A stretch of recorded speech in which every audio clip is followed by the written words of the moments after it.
Live from Detroit, Michigan, and this is the Honestly Sis podcast, Pop Culture Therapy Edition.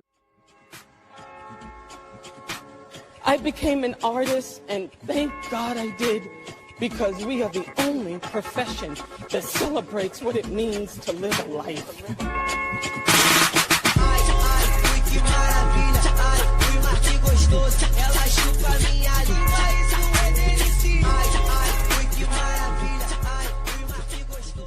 Good morning, good evening, good afternoon, wherever this podcast may find you. I hope that it finds you in great spirits.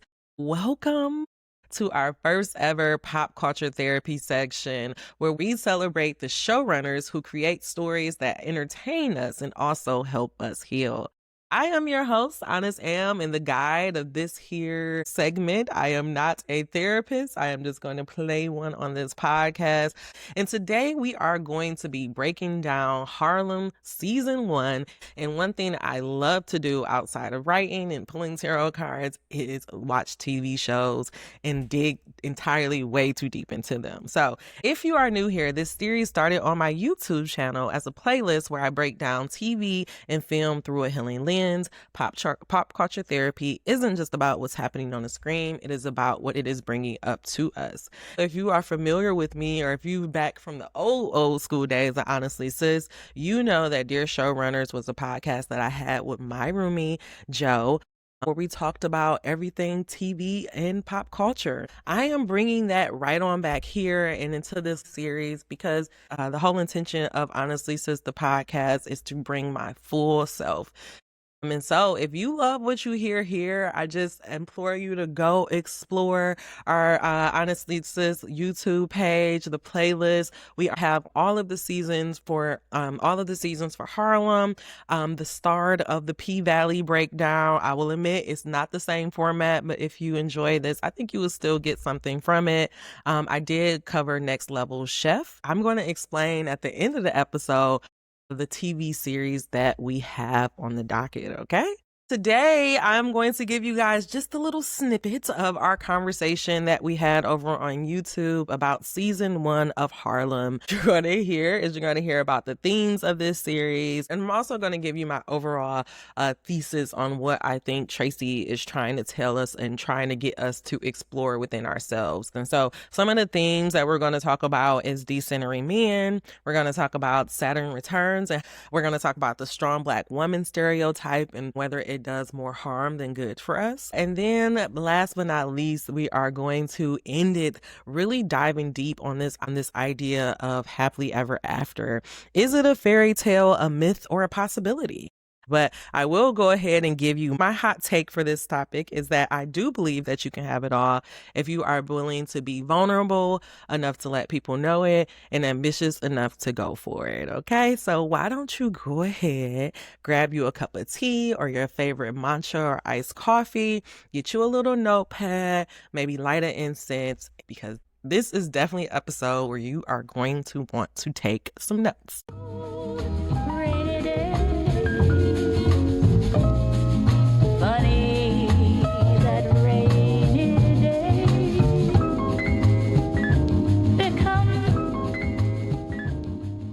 Today we're talking about Amazon's Prime season 1 Harlem.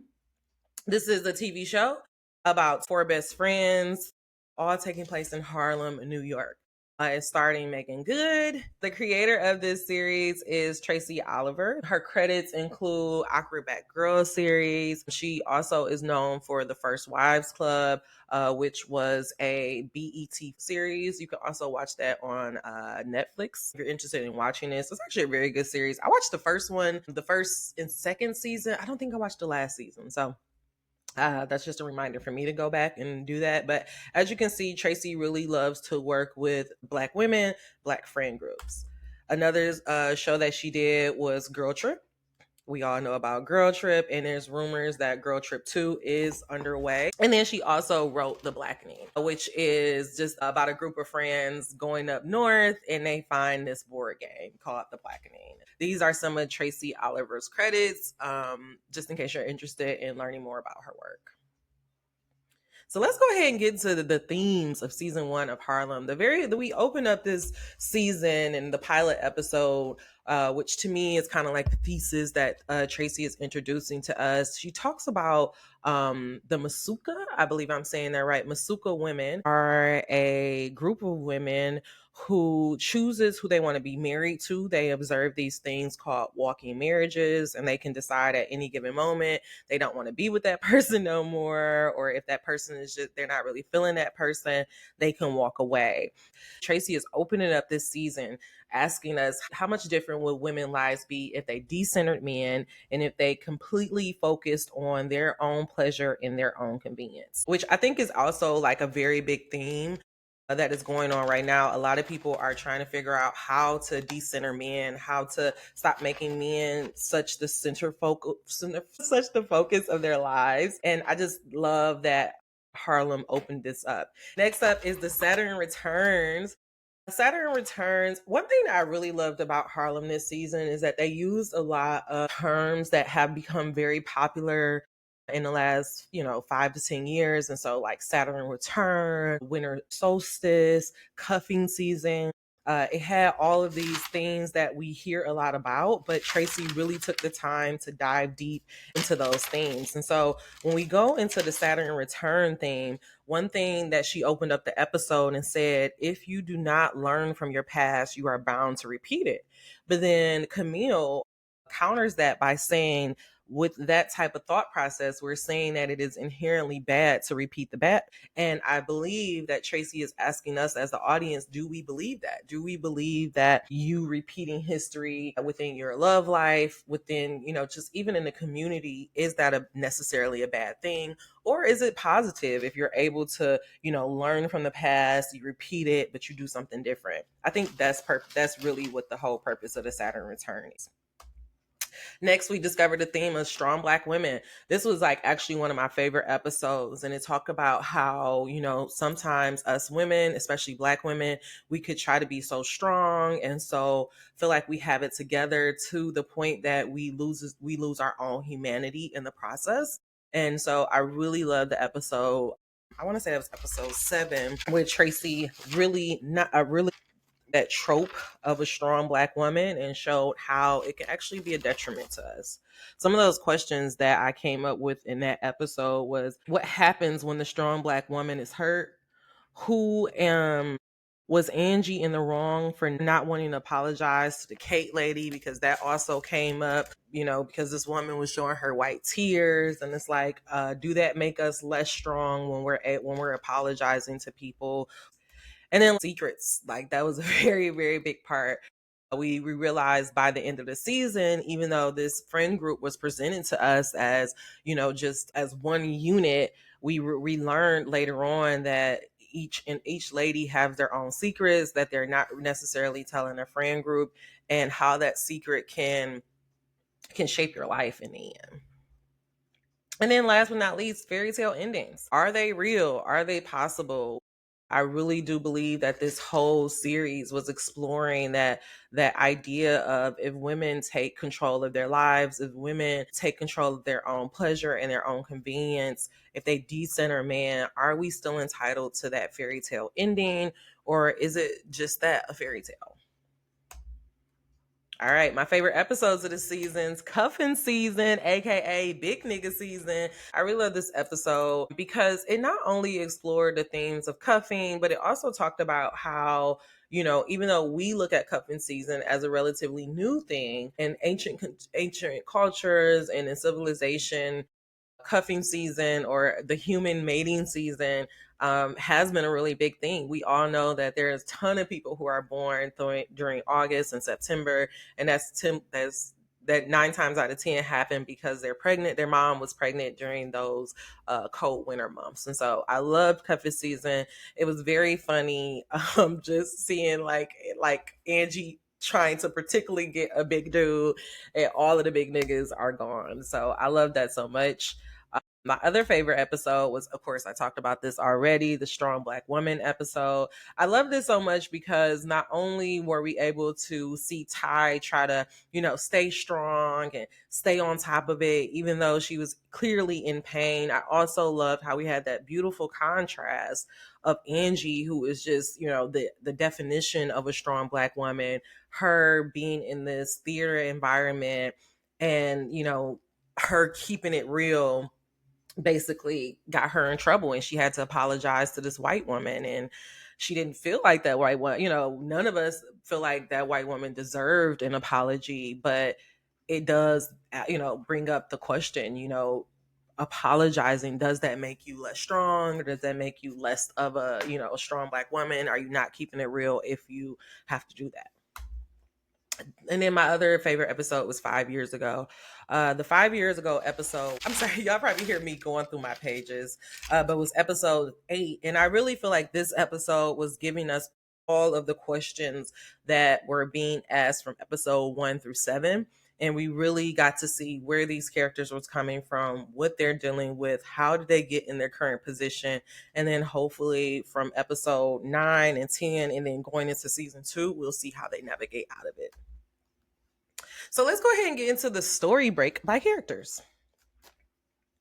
So first up, we have our main character, Camille. And Camille's storyline is broken up into two. The way that I look at Camille's story is broken up in two paths. It's her career path, and then of course it's also her love life as well. And so just discovering her career path, we meet Camille. She seems like she has it together. I thought she was a professor, but come to find out she's an adjunct who has been working at Columbia. She has a very popular class. She had just recently received a tenure position at some other university. I think it was in North Dakota or some random place. But she did receive an offer. And the head of her department told her, don't worry about it. You don't want to be in North Dakota. This is where you want to be. I'm going to, get the money together to fight for you to have a raise, and for you to have a raise, and for you to get this tenure position. And so we open up this season with Camille supposedly everything working out, her about to get this tenure position, her job is going to finally commit, and then maybe she can focus on her love life. But what ends up happening is the head of the department and her mentor ends up getting fired over some woke scandal, and it leaves Camille in this place where she's questioning, you know, is Columbia going to be able to be her happily ever after, or will she have to pivot? Enter Dr. Pruitt. Dr. Pruitt, aka Whoopi Goldberg, she comes into it. She's clearly a very esteemed professor, very accomplished. And because she's also a Black woman, Camille kind of automatically comes in with this overly familiar attitude where she's just like, you know what I'm saying, sister? And I think she just assumes that she's going to have this foot in the door because Dr. Pruitt is a Black woman. But we see time and time, well, we see for their first interaction that Dr. Pruitt not only Dr. Pruitt not only knows about Camille, but she also mentioned hearing about Camille's reputation. And so we see right off the bat that Dr. Pruitt is coming in with her own biases, her own little kind of, her own opinion of Camille. And so Camille has to rise above that. And the beautiful thing is that Dr. Pruitt gives her several examples. I mean, give her several chances to try to change her opinion. But throughout the season, we realize that, because of her personal life, Camille is just really not able to focus.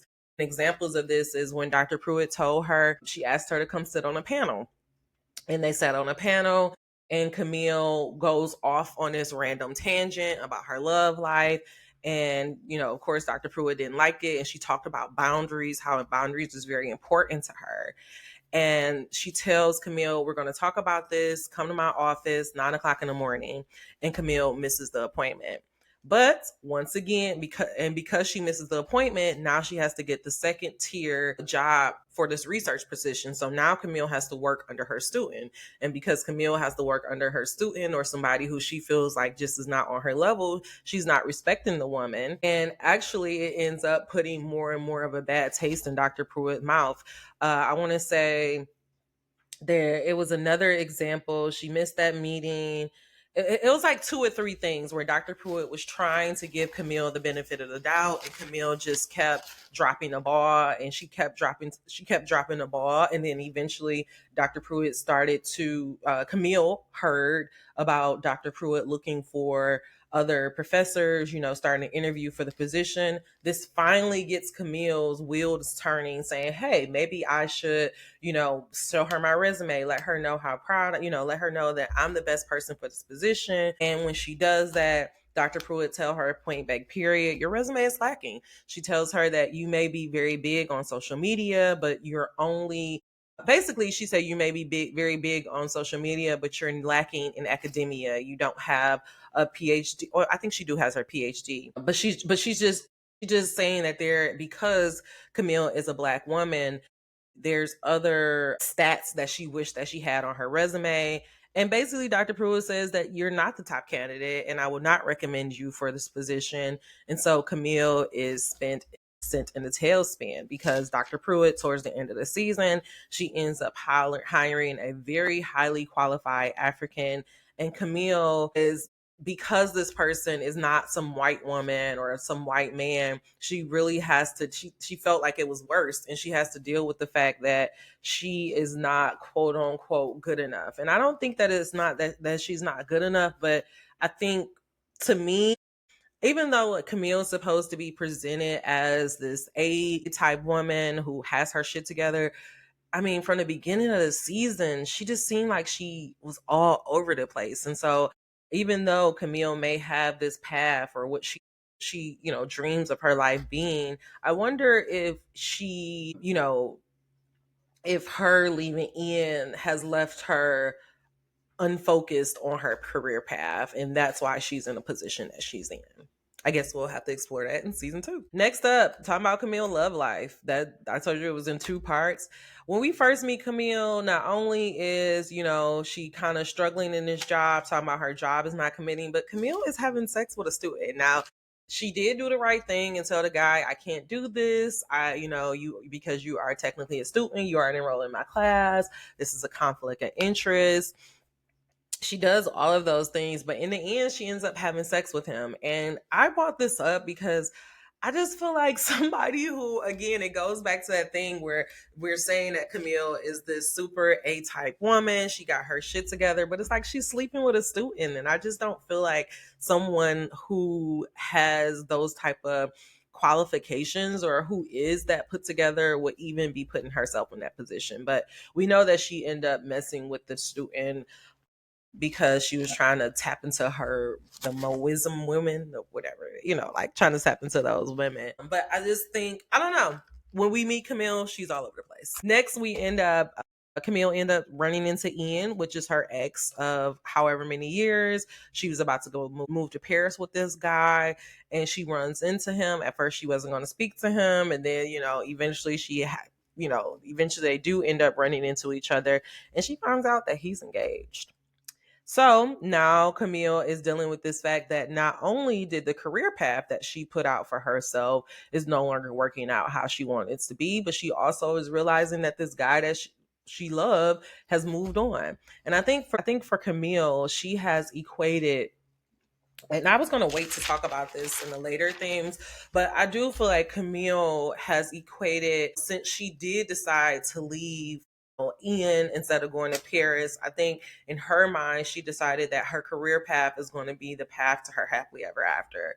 And maybe she put a lot of energy into it, put a lot of focus into increasing her social media presence, but she realized over time that when Dr. Pruitt comes in, Dr. Pruitt doesn't, accept her for this job offer. Now she has to deal with this reality that, maybe this plan that I created for my life is not working.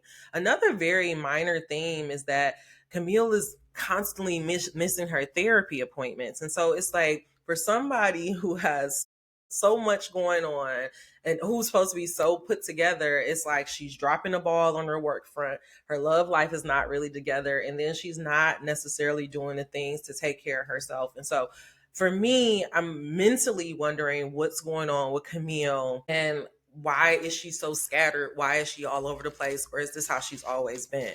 Nonetheless, she goes to this at the panel that Dr. Pruitt invites her to, she meets this guy named Jameson. They hit it off. He seemingly bump into her at a Red Lobster. Come to find out the next morning after they have this amazing date, come to find out this nigga literally stalked her social media timeline and curated this perfect date. And it brought up the question, like, is it necessarily stalking if you look at somebody's social media profile before you date them? Or is it just doing your due diligence to make sure that you can have a great first date? Because like Jameson says, great dates don't just happen. So she meets Jameson, and I feel like, even though like she keeps saying Jameson is, her dream guy, I don't really buy it. I think that because she knows that Ian is engaged, and because her love life is lacking, and Jameson seems like a good, on paper person, that she just immediately jumps into this relationship with him. And so now she's in a relationship with Jameson, but then she's still secretly seeing Ian. She runs into Ian mom, and Ian moms invite her to a dinner. At the dinner, she sees Ian, they kiss, but then he tells her that they're engaged. Finally, because Dr. Pruitt says that all she has is social media content, she wants to start getting into activism, start doing more activism. She goes and boycott this new restaurant that is coming out, and come to find out that it is Ian restaurant. Ian is kind of mad at her, and then he asks her, after they get over their, madness at each other, he asks her, well, what can I do to he's really mad that the neighborhood is boycotting the restaurant, because he's like, I'm a black chef. I'm bringing this back to Harlem. Like, why are you boycotting my shit? And basically, Camille tells him, like, because you're gentrifying it. She, like, maybe put up some art from some local artists and all of this stuff. And because she gives him this idea, Ian then in turn says, well, I'm going to give you this job where you help me buy some art for the restaurant. And so her and Ian has this date, not even a date, but they have this appointment set up because Ian bought in his business partner, where they're supposed to go to the Harlem Museum, look at some art, buy some art for the restaurant. But Camille is just so distracted because she lied to Jameson about her talking to her ex and what she's doing, and she can't really focus on what's going on. And so because she can't really focus on what's going on, and all of them are kind of scattered, they end up getting into the wrong Uber. They get robbed at this robbery when they at gunpoint. And they think they're going to quote unquote die. Again, not buying it. Tracy, you could have did a little bit better on that one. We're going to let you go. But I get why you had to kind of put them in this position where they had to tell each other their truth. Ian admits that he's still in love with her, which of course makes Camille realize that she still's in love with him. After that, Jameson, because Dr. Pruitt has went ahead and hired somebody else, Jameson says, you know what, fuck it. Why don't you just come to Chicago with me and we can, be together? And Camille again says, like, I have this tendency of men trying to take me out of Harlem. And we end the season with her confessing to Ian that she's still in love with him, because we'll get to Quinn's storyline. But long story short, she ends up at the venue where Ian is having his rehearsal dinner. They get into a little argument. He admits that he was about to buy a ring from her. She didn't know about the ring. Because when we have our 5-year episode, our 5 years ago episode, we learned that Camille and Ian was off to go to Paris, and they were really excited about it. They, even when her mentor, the head of the department, was telling her, don't do it, Camille was dead set on doing it. But when they get to the airport and Ian passport is expires, it triggers this whole thing. It triggers up so many things about Camille past, and she just questions, like, if she's doing the right thing. She feel like she's being like her mom, and then eventually she tells Ian that she can't do it, and so that's how they end up breaking up. And the funny thing is, let me take one step back, is when they were in the airport, and at the passport place, and they were saying how much it would cost to get the passport done, all of Ian's credit cards was like maxed out. And she like, what the hell you've been spending? And she's like, you know what, never mind, I'm just going to take care of it. And so we get from here that Camille is used to being someone that is very in charge, somebody who's being responsible for the family. And at that point, she was just tired of it. And she was like, what am I doing? I'm with this guy who can't even be responsible enough to know you can't leave the country for, with an expired passport, without a visa. And just realizing like maybe I'm making a big mistake. And so that's why she doesn't go to Paris with Ian, which honestly it makes sense. It also, she was supposed to meet up with her mom. Her mom never came. I'm so curious who her mom is and like what's that backstory. But she doesn't end up going, and so her and Ian, Ian finds her at the venue. She sees like all of this stuff, and she's really hurt. She's really upset, and Ian tells her like, "This was supposed to be you. I had bought a ring. I had did all of this stuff," and she was like, "You still gonna marry this woman? Like, even though you know you're still in love with me?" And he's like, "Yeah, because I'm a fucking adult." And anyway, even way, the episode in the series end with her and Ian kissing, and Ian's fiance sees the whole thing, and so of course, season 2 is going to be all about whether her and Ian actually gets together, and also we're trying to figure out what is she going to do about her career path. Moving on to Ty's story. So we meet Ty, and she's basically got her shit together. Actually, that's one thing that I really love about this series. All of the women, in their own way, shape, or form, have their shit together. But here with Ty, she is the creator of the first queer dating app. But when we meet her, the women are challenging her to, you need to date different type of women. They say that she tends to date easy women. And so this whole first season is exploring, why is Ty only dating a certain type of women. And so she started the season off trying to date somebody outside of her comfort zone. She dated another mass presenting woman who basically treated her like her. Then she said, "Oh no, this is why I don't do this." Goes to the gay club, picks up a white girl to sleep with, and to go sleep, picks up a white girl to sleep with. They have a great night. The white girl eats her leftovers that she's been looking forward to, which I know that's like don't eat my goddamn food. And come to find out, she meets this, girl. In the process of that, Ty is so excited about this Forbes interview. So y'all know where this is going on. The Forbes interview comes up, and the white girl that ate her leftovers the end up being a journalist who is writing a story for her. And the first thing that the journalist, or the white girl, I should have got her name. What's her name? Abby. I just made that up. Yeah, I just made up the girl name. Hold on, let me see. I think I was just calling her white girl the whole time. Yeah, I'm sorry. I apologize, white girl. But anyway, so the first thing that the white girl says is like, do you only date black women? And basically saying that Ty is being discriminatory, and challenges Ty to, basically do more. And so Ty takes the girl up on an offer, and they actually go out on a date. They actually go on a date, get to know each other. They're having a great time. Things are seemingly going well until Ty notices, as they're going out on a date, black women looking at her and giving her that look, and she automatically feels like a sellout for dating this white girl, and she breaks things off.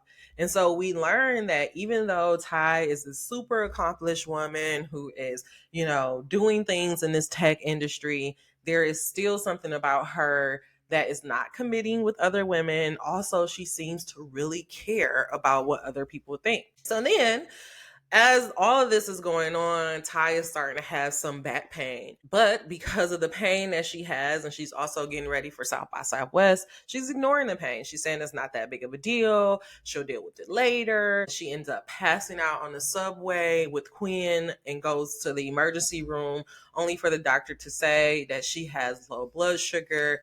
And when they talk about how she's still in pain, the doctor says that she wants a drug, basically. And this has happened to me before. I remember going to the emergency room, and my stomach was just hurting like so bad. My stomach was hurting for like 2 days. And at the time, I thought, and this is something for somebody, because you do not go trying to like diagnose yourself. But at the time, I thought that the reason why I was feeling all of this pain was because I had food poisoning, because I had just ate like some salmon or something that had been sitting out. And I was like, oh, well, maybe it was really bad salmon. And so I go to the emergency room, and the doctor was just like, oh, you probably have food poisoning. And then he started asking me about like my recreational activities. And then he's like, oh, you may not have food poisoning, you may have a weed overdose. Basically, like, did not check me, did not run any tests, gave me like a couple of pills, and basically sent me on my way. And come to find out, I was at home that whole weekend, couldn't get out of bed, couldn't eat. And then finally, I just was like, something isn't right. And I went to a urgent care, and at that point I couldn't even like sit up straight, like I was walking in bent over. And they sent me to the emergency room straight away. Like, I think she may have did two tests to me. She tried to get me to sit up straight, and I screamed, and she's like, you need to go to the emergency room. Go to the emergency room. Come to find out, my appendix was busted. And they literally said that if I would have waited another 30 minutes, even not even a 30 minutes, they like, if I did not get into the emergency room when I got into the emergency room, I could have went into cardiac arrest. And so these got, I love that Tracy put that in there, and she put it as like this little quick, cute little thing, kind of like Insecure, addressing topics that are really, that are really important to the Black community, but not going so deep into them. But I, to this day, I wish. And then even when that happened, I was in the hospital for a whole month, had complications in my surgery. It was just the worst experience of my life. And it was all because doctors were being incompetent and not actually testing me and making sure that I was okay. And that's what ended up happening to Ty. And so Ty ends up thinking that it is just a matter of her, having low blood sugar. And so she's planning on going to her south to southwest. She pulls up to the airport, pass out again, and has to have emergency surgery because she has thyroids and a busted cyst, I want to say, on her ovaries. And because all of this happens, she ends up they end up telling her that she may have to have a hysterectomy, so saying that she cannot have children. And they also call her emergency contact, who ends up being dun dun dun a secret goddamn husband. And so we learn, what I love so much about Ty's story is that we start off this series of not really understanding Ty. We realize that she has it all going on in her career, but clearly something is missing in her love life. And we learned from the 5 years ago why it's missing, because she got in a relationship with a woman before where she was with her for a year, and the woman asked her to move in. And when she finally admitted to the woman that, hey, I can't start something new because I haven't really closed the chapter on my old life. And she admits to the woman that, I ran away from my husband. I got married to this guy. He was so sweet. He was so nice. So I decided to get married to him because she was living in the South and she wanted to get away from her family. And she realizes that, more and more, this guy, he's ready to settle down and have kids and go off for there, but deep down she likes women. And so she just packed her bag and left in the middle of the night, didn't give him any phone number, any way to contact her. And just came to New York and started a whole new life. And so the woman said, which any person would say, well, how would I know that you're not just going to wake up one day and decide that you're in the wrong life again? And so the woman ended up breaking up with her. And because she broke up with her, Ty is now afraid to get close with women because she know eventually she will have to have that conversation. And instead of having that conversation, or instead of putting herself in that position, she decided to have these little, meaningless sex escapades. But deep down inside, she really not happy, because one thing that Brandon said towards the end is like, yeah, you came here to live this new life, but at what cost? Like, you don't have, your paperwork wasn't updated, so it was going to your old husband. You only have a handful of friends. It's like, what is this life that you're quote unquote living? And I think what Tracy is really trying to show us is how, when you have these secrets, you think that it's just a secret for you, but that secret ends up shaping your whole existence. And so now Ty can't even have the true life that she wants to have because, again, going back to that Saturn Returns, and that's really where the episode where Ty's storyline started, because her cousin, the palm reader, said, hey, Saturn Return is coming back. You have a big mistake from your past that is about to come back and bite you in the ass. And so that is literally what this whole season was setting up for. And so you see like Ty still, even towards the end when her husband comes, she lied to the women about him signing the divorce papers and just leaving. Meanwhile, he's still in the guest room trying to talk to her, and she won't talk to him. She just will not have a conversation. And because she refused to have a conversation, because she refused to be vulnerable and just talk to him and just admit that what she did was fucked up, she's being all competitive and she think he's here for the money. And because she approached him so aggressively and like he was only there for money, in the end, he said, I'm going to show you about the money. And so we can see that Ty is about to go through this big divorce settlement where potentially she could lose half of her money just because she didn't want to have a conversation. And so the Ty storyline was just so deep. I just love when it just really all started clicking for me and how these secrets just can stop us from living our best life.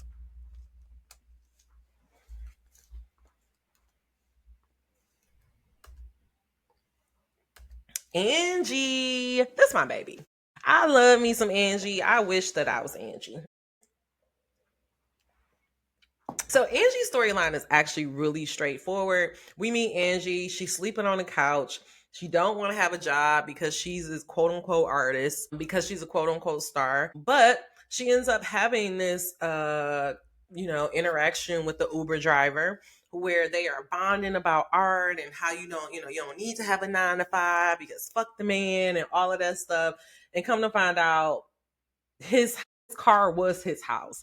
And so this was a big wake up call, and Angie ends up accepting the Get Out the Musical play. And so Get Out the Musical is where Angie spends majority of season one. She goes from being like, this is a whack stage play, it really don't mean anything, to actually really enjoying it, to meeting a little boo. And then so she ended up getting upgraded to an actual speaking role where she got to say no no no no no no no no no no no no no no no. Then everything is going well. I talked a little bit about how Angie during the Get Out the Musical, there's a white girl, of course, who is just, being a white girl and who's trying to make, this majority black production about her. And Angie ends up offending her because the girls just kept saying like, this is so ghetto and it's this. And basically she apologizes to the girl, gets this role, but something ends up happening to stop the Get Out musical. So then Ty, because she sees that Angie is starting to take her acting stuff more seriously, Ty invites her to go to a screening of this new Barry Jenkins, this guy who they're calling the new Barry Jenkins. They go see this movie and it's horrible. And Ty keeping it, I mean, not Ty, Angie keeping it quote unquote real. She asks the director for some questions and basically end up telling him that his movie was whack and that he's a sellout and all of this stuff. And Ty is forced to kind of tell her, like, actually, you know what? If you're saying that this is whack, what do you think your Get Out the Musical is? And she admits that the musical is bad. And because her friends think the musical is bad, now Angie think the musical is bad, and she kind of feels stupid about the whole thing. But she's still going to keep going forward because opening day is coming up. And so they're getting ready for opening day, and they get this beautiful letter in the mail that Jordan Peele asked to read it right before their big Jordan Peele asked for them to read it just before their big performance. And it ends up being a cease and desist. And so now we start off where Angie is so confident that everything is going to work out because 5 years ago she had this big record deal that ends up falling through, and it seemed to have fell through because of her attitude and because of her arrogance. And so Angie had a townhouse, she had a driver, and within not even overnight, within an hour, she ends up losing all of those things, and she has to sleep on she has to sleep on Queen couch and figure out how she's going to become a star again. And so at first we see that she doesn't want to do anything that will take her out of this star status because she really believes that perception is reality. And so her, finally coming to terms with the fact that it's not about having the biggest role in the play or doing the quote unquote big thing. It's really just about being paid to do what you love to do. And I think she was going to be happy with that and just settling with good enough. But then when good enough goes away, we end the season with Angie wondering if she's ever going to become a star at all, or if this is just, if she's ever going to become a star, or if she has, or do she have to start working on her plan B. I actually really love Angie's storyline because like she has so much confidence and she don't have any problem with men or just speaking her mind. But again, during these moments of vulnerability with her bag, with her musical bag, and even with Ty, we see that, even though Angie says that she's confident and she has it going on, deep down inside, she has some insecurities. She has some insecurities. Last but not least, Quinn. I want to just go on the record and say I am a Quinn. And I'm actually, the whole purpose and the whole reason why I actually did this was because of Quinn's story arc and storyline in season 2. I just felt like I've never seen anything like that done on television before, and I was just so excited to explore it. And so Quinn's story, again, a little bit like Angie's, it's very small this season, but it's really setting us up for season 2. And so we meet Quinn. She's a fashion designer. She lives in this beautiful apartment, luxury. She comes from money. Quinn has it together from the outside looking in. Quinn has everything that she could possibly want, but we see that she can also be naive. We can see that she also can be a little bit naive, and that she has money issues. She has mommy issues.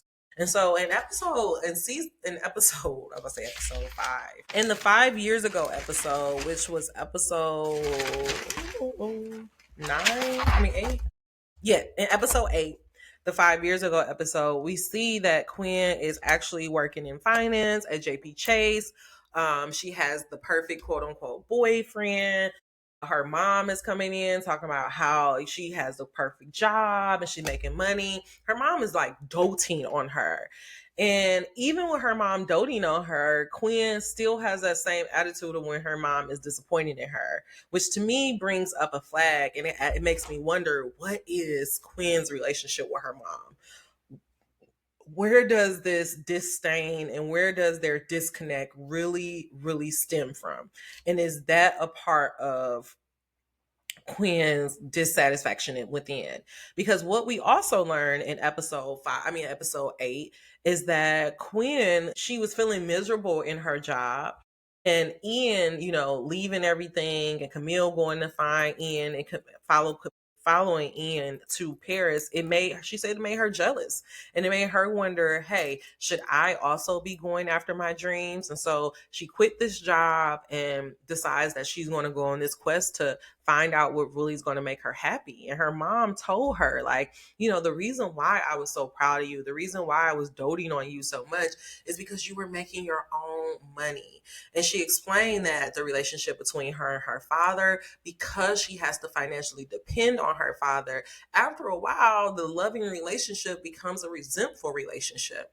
And she told Quinn in episode 8, hey, this same thing is going to happen between me and you if you don't, if you don't provide for yourself and you keep coming to me for money, or if you think that you're going to use me for money to take care of yourself, it's going to change our relationship. And we realize now from episode 1, this is what happened. Like, her mom told her point blank period, this is not going to be a good thing. And so it makes me wonder, is fashion truly Quinn's passion, or is it just something she stumbled upon? Because when she was talking to her mom, she said she was going to do a doggy gym or a daycare just for dogs or something. So we see that Quinn didn't necessarily have a plan on what she wanted to do to live her passion. She just up and quit her job. And I think that's a privilege that Quinn needs to acknowledge she has because she comes from money. Another thing that's going on with Quinn is she has a lot of love problems, love, aka men problems. To me, I feel like the problem with Quinn is that Quinn feels this hole in her heart, and she does not know how to fill that hole or fill that void to make happiness. And so she felt like, okay, this job is making, she had to bet. Now remember, I'm sorry, y'all.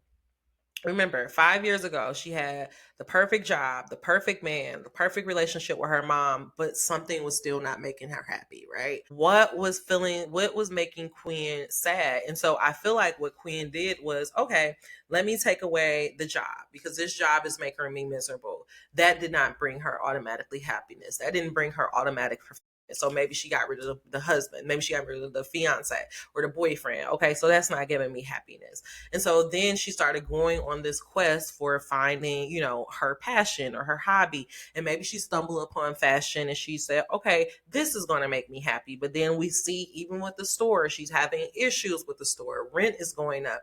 She has a hard time keeping customers into the store.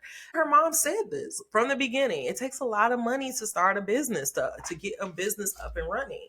Now that the store is starting to cause her issues, so now she's trying to find the happiness in love. And so she's dating all type of men who are not necessarily within her bracket, or not necessarily equally yoked to her, but she's just trying to do anything to find love, because I think deep down inside, Quinn just wants to fill that hole, that void that is in her heart.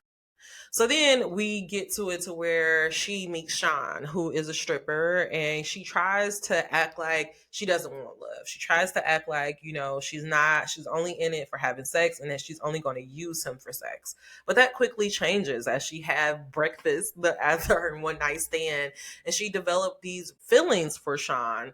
And I don't even know if it's feelings or more so like she just happy to have him in her life, because she finds out that Sean has the kid, and she's like, you know what, Sean kid doesn't like me, and so I'm gonna babysit his kid to get him to like me. But Isabella entered the picture. And Isabella is the person that her mom has taken under her wing and is trying to, get her fashion up to code and all of that good stuff. But Quinn is finding herself, attracted to Isabella, but Isabella is a woman. And so Quinn does the same thing that she did with Sean. She pushes Isabella away at first and tell her, oh, I'm busy. I got all this stuff going on with my store, only to find out, only to in the end realize that, you know what, maybe I am really into Isabella. And so it brings back that point, because remember, she started episode, was it The Secret? Yeah, she started episode 9 talking about how much she loves Sean and she wants this to work and she don't want him to break up with her. And yet she's like, stalking Isabella's social media and going to the bowling alley where Isabella was. And, like she was paying so much attention to Isabella that I was almost like, I hope Sean Kidd don't get hurt, because she wasn't really paying attention to her like that. And so towards the end of this, I don't even know what happened to Sean. Does she break up with Sean? Does she tell him it's not working? All we do know is that she says that she's not going to care about what other people think anymore, and that she's going to try sushi, aka or okra. She's going to try okra for the first time. And she told Isabella she wanted to take her on a date. And that's where we leave the story with Quinn. She's still going back to the store issues. Now, I do want to point out about the store stuff. Quinn gets a notice in the mail saying that her rent is going to increase. And the first thing that Quinn does is not like brainstorm an idea. It's not like, okay, let me, start figuring out how to put my clothes online. No, she immediately just go ask her mom for money.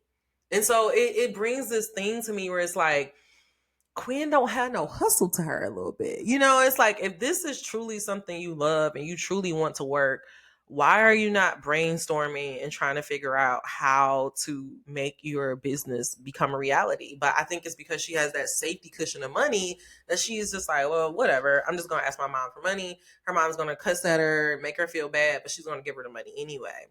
And so it really takes for Sean to stop by at Ian's mom going away party, and he ends up talking to Myra about, because Myra is like so into Sean, or what's that, Sean? But anyways, Myra is talking to him about how much she likes to be sustainable and all of that stuff. And so Sean says, I know a friend who is super into that. And like, Sean is actually the one who ends up getting Quinn the job for Myra's dress, Ian's fiance's dress. And so it just, again, it's like, to me, I don't think that Queen really cares about fashion like that, because it's like, It's not like she's going above and beyond to make this thing happen. Like other people is pushing it towards her. So it just makes me very excited to see where we're going to end up for season 2. And so I don't know what happened between her and Sean. I actually don't even think that she says that she breaks up with him or anything. If I'm wrong, please drop down in that comment section and let me know. But for me, Quinn's storyline is just all about like filling this void, and she's trying to fill the void through love. She's trying to fill the void through fashion designs and all of that stuff. And I think eventually what's going to end up happening is Quinn is going to have to realize that nothing external is going to fill her up. That really has to come from inside. And so she's going to have to do some deep healing and do some deep reflections to figure out how she even got herself in this position. But Quinn is a storyline that I'm really looking forward to in season 2. Rainy day, funny that rainy day become. Final takeaways: happily ever after, is it a thing? I really think that, towards our final episode of the season, it was all called Once Upon a Time in Harlem. And it's really asking these questions. She started off by saying, now princesses doesn't even want to be princesses anymore. Is happily ever after a lie? We think about this idea of happily ever after, and I kind of group the women into pairs. Camille and Quinn are trying to get their happily ever after through their jobs, but it's not really working. Where Angie and Ty are trying to get their happily ever after through their dreams. And even though Ty's dream is happening, she's realizing that she needs to have love as well to get the full happily ever after. Whereas Angie is realizing that she can have love, but now she's starting to wonder if she could ever have the career. And so it makes us wonder, is happily ever after possible? And I said that I feel like Tracy is saying that we can be, we can live a life like Masua women where our convenience and our pleasure are number one. But in order to live that type of life and in order to actually have that, you have to take ownership and you have to take accountability of your life. You have to learn from your past mistakes. You can't be avoiding things. And I think if you take accountability for your past mistakes and actually learn from it, then you can get your happily ever after. Last night when I was like writing my notes for this, the thing that kept coming to me was that Kanye line of on that independent shit, traded off a husband and some kids. And the reason why I was thinking about that was because I think at the end of the day, like all women are like that. Like I feel like it's silly for anybody to believe that if you get, the perfect man or a perfect job, that it's going to give you a happily ever after. No. I don't think you can have either or. I do believe that the only way to have a truly happily ever after life and to only have a truly fulfilling life is you have to be fulfilled in your career and you have to also be fulfilled in your love life. Because if you look at man's low law, it says in that pyramid that the top of our needs are, feeling secure and belonging and all of those things. And so I think it's a silly concept for the world to feel like, oh, as a woman, you either have to be career driven or you have to be love driven. I think as a society, we have to get to the place where realizing that in order to have a successful relationship is going to take two whole people coming together to make one, to make this thing a reality. And I think if you can approach it that way, then things would be so much different. I think if we can learn from the issues of Camille and Quinn, I would say Camille should have just sat down and had a conversation with Ian and told him, like, hey, I want to do this. I love you. But at the same time, I feel like I'm leaving my dreams and my career path behind. And I wonder if she told him like that honestly and being vulnerable, would they be able to have a compromise? Why couldn't she go over there for a couple of months and then come back, to the States for the school months or however, she said she could write her dissertation everywhere. Why couldn't she have gone back and forth? Why couldn't it have been a more of a conversation? And of course, that could just happen because this is a TV show and we want to have drama. But I do think what Tracy is trying to illustrate here is is that you can have it all if you're willing to be vulnerable, if you're willing to take accountability for the choices and your passions that you have in your life. But you have to have those conversations. And then with Quinn, where we can learn from Quinn is that when you're miserable, the best thing that you could do is go inward and figure out why you're miserable. You immediately cutting off your job, you immediately cutting off your man, it's literally going to just take you back to point A, like, which is yourself. So when any type of misery is coming, unless, you're definitely with somebody who is abusing you, then get the fuck away. But if you are finding yourself feeling dis-ease or feeling any type of uncomfortability, we have to realize that those feelings, feelings is nothing but emotions are nothing but energy and motion, and feelings are coming up to give us information. And so if you just take that time and get clear, okay, so why do I feel jealous about Ian? How can I do that? And I'm sure there was ways that Camille could have started on that path of finding her passions without just quitting her job like that, in turn ruining her relationship with her mom and maybe the guy as well. What we can learn from Angie is when you say that you're passionate about something, is it really about that art form or that craft, or is it about being a star? Because those are two different things.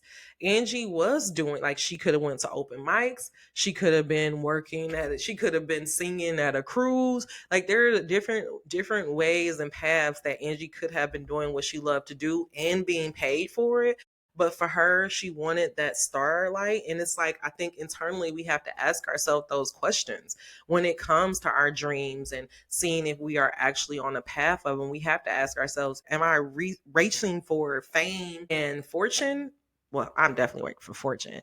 But do I want the fame, or do I just want the fortune and the freedom to do what I love to do? And then with Ty, it's just like that Saturn Returns episode. You're not going to be able to move forward until you learn from your past.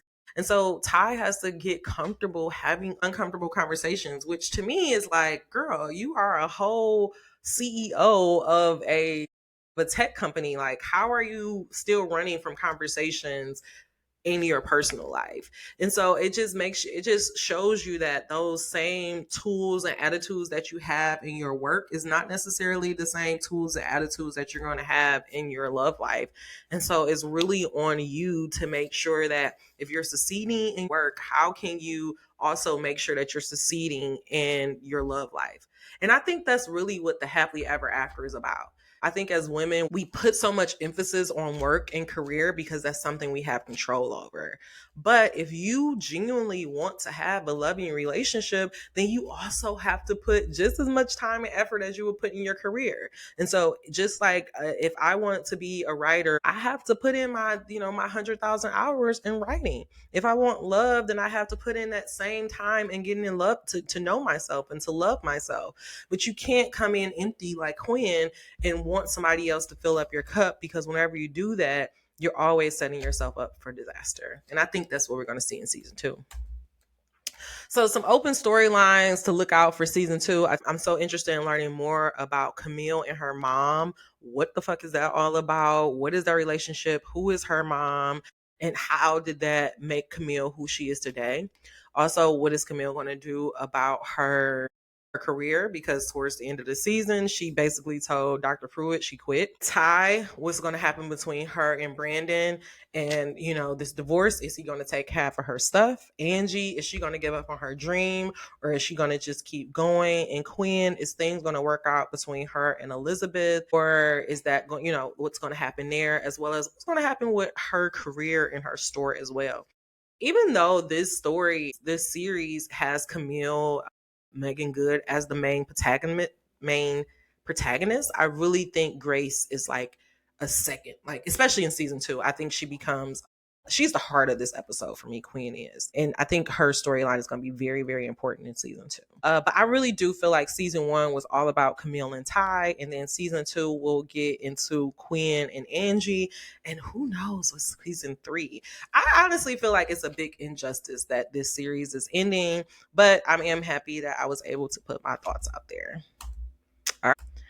All right. So thank you guys so much. That is the end of this presentation. My name is Honest Am, and that was your recap or your spark notes for season 1 of Harlem. Remember, Honestly Sis is an independently owned and operated space. If you wish to donate or to support the channel, please check out www.honestlysis.com. All the way at the bottom, we have a little tip or donation bar.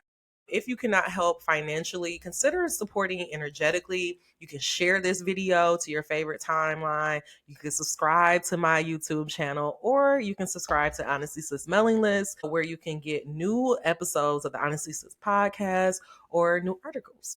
That rainy day become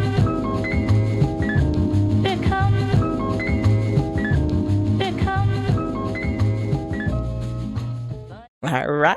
So that is it. If you do want to go deeper, I have it on the Pop Culture Therapy playlist. If you love this, go ahead and check out that playlist. And you can find that playlist at www.honestlysis.com. Go on that free offering tabs. That'll get you right on over to the YouTube page. But before you click on off there, I want you to join our Honest Society mailing list so that you can get updates for the next live breakdowns. Make sure that you also subscribe to YouTube. The links will be all in the show notes, okay? So thank you as always for showing up, for listening, and for healing out loud with me, because as Pop Culture Therapy teaches us, every story is a mirror, and here in the Honest Society, we do not ignore, but we look deeper so that we can move forward in our lives. All right, y'all. The stories that we have up on our docket is, of course, P-Valley. I'm going to go ahead and finish that up. I know that they said that season 3, I cannot believe that P-Valley is only at season 3. Like, I feel like the show's been out for 5 years, like 5 seasons. It's so deep. But I have P-Valley, How to Die Alone, Ironheart, The Gilded Age, and of course, Agatha All Along. If you did not watch any of these series, I implore you to just go ahead, go check it out, because we are going to be diving deeper, and you are going to see these in your podcast feed. All right.